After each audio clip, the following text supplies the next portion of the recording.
Hey guys, welcome to my 5, 10, 15 party. As promised, I have 10 books to show you today. And these are some that you might not have even seen. They're kind of some hidden treasures, well, what I consider hidden treasures from our catalog. So these are in no particular order. The first one is our Who's Next book.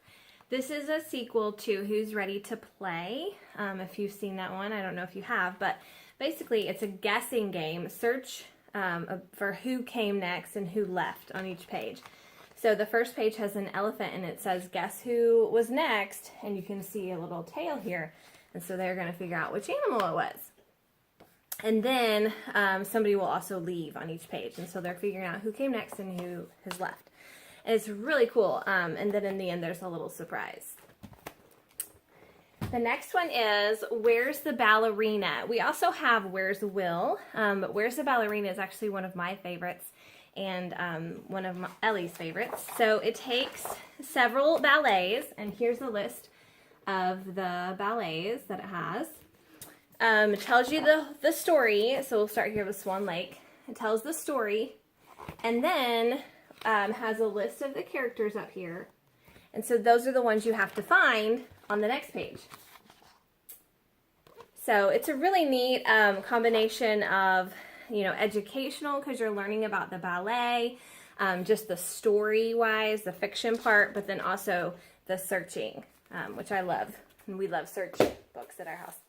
Another classic, Olga de Polga, which I don't think very many people know about this book. If you love Paddington Bear, you're going to love Olga de Polga because they're written by the same person. So Olga is a little guinea pig, and she has, she's in the pet shop, but she finally gets bought. And so it's kind of the story, her adventure, being in a new place. So we haven't actually finished this yet, but we have started it, and it's just completely delightful. Another one that isn't quite a book, but something that I love are our famous paintings, art cards. So it's just got a famous painting on one side. Okay, so this is Dancers in Blue by Degas. And then on the back, it's got all these facts. That's probably backwards for you, isn't it? So it's got who painted it, who, when, where, what is it made of, where can I see it? So where is it actually on display? And then there's always like a little, did you know, like a really fun fact.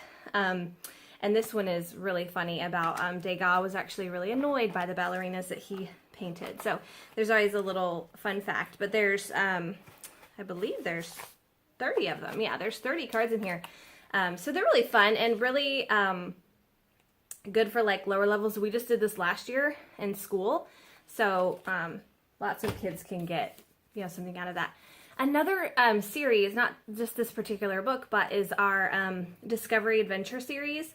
So I'm not sure I can find the entire list in here of all the different ones, but I know there's drones, spying, goodness, I can't even remember what all they are. But they're really cool because they're little small chunks of text, but they have like all these really cool pictures.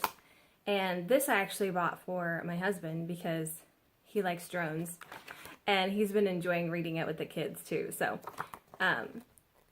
pretty much this is a series geared for boys, but there's all kinds of topics, and they're just a really neat book. Another one, this is a newer one that you've probably already seen, but the Masked Fairy Tale books. So we have Goldilocks, and it's just the story, but the fun part is that you get to act it out. So you can be Goldilocks, and you can be the little bear. Okay? So it's really fun. There's also Little Red Riding Hood. And my kids enjoy pretend play, so these are, of course, perfect books for them. Another one that's actually part of a series, too, is How to Feed Your Cheeky Monkey, which I just love this. It's got rhyme, and it's just a cute story about feeding, basically feeding a baby or a toddler, and how fun and extreme that can be sometimes. So these are cute. There's also one about bedtime and bath time and toothbrushing. The Story of Inventions is such a forgotten one. I love this book. I never really knew I was that interested in learning how things came to be. But like, here's the story of jeans. So it's real short. This is all there is to it, but it's packed with information, and there's even stuff on the sides. These are really fun. Kids of all ages, again, can get into this. I believe there's like the here's the dishwasher. I think the toilet's in here, bicycles, all sorts of just fun inventions. How Braille was invented. So anyway, Story of Inventions is a really great one. Time Traveler. Time Traveler is actually a combined volume of 4 books, I think. Yeah, I believe it's 4. So it's got knights and castles, Vikings, Romans, and then pharaohs in it. So you're kind of going through history a little bit. But it's just like so full of information. There's always like families and conversations and how they do everything in that time period. So Ellie particularly loves the Viking one. She looks at that one a lot. Time Traveler is really fun for your kids who love history, especially. And last is You Choose. We love this book. It is such a great conversation starter with any kids. I think they probably started looking at it when they were like 3, you know, when they can actually say what they're pointing to.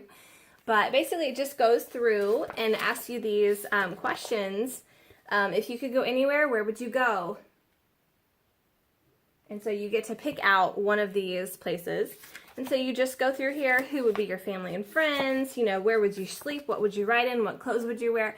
It's just really fun, and it always comes out something different. So that is our 10 featured books. Stay tuned, we're going to play a game, and I'll let you do your shopping. All right, thanks, bye.